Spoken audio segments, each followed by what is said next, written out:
the conventional firecrackers which we are using in various festivals and especially during Diwali time, it releases lot of pollutants into the environment, and 4 major compounds which are released in the environment include sulfur dioxide, carbon monoxide, carbon dioxide and particulate matter. But the amount of particulate matter is very high after the bursting of the firecrackers, and especially on the day of during Diwali, on the day of Diwali, there will be more than double level of particulate matter in the place where firecrackers are burst. For example, in Delhi last year, in the before Diwali month, the level of PM 2.5 was 200 microgram per cubic meter, and on the day of Diwali, the level of particulate matter was 400 microgram per cubic meter, and it persisted for entire month of November. This level of particulate matter persisted. So what will be the impact of this particulate matter and other pollutants and heavy metals and hazard chemicals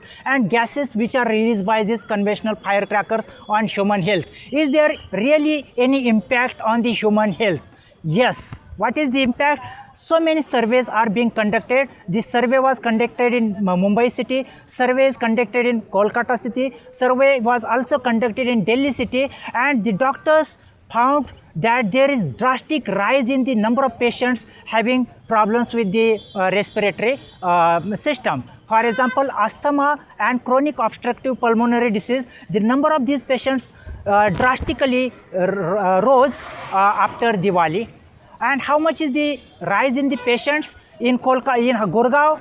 More than 120% rise in the patients having asthma and chronic obstructive pulmonary disease. In Delhi, more than 63% rise in the patients. In Kolkata, more than 50% rise in the patients. So there obviously there will be very high and negative impact of the conventional firecrackers on human health. So we have to be very cautious while using the conventional firecrackers.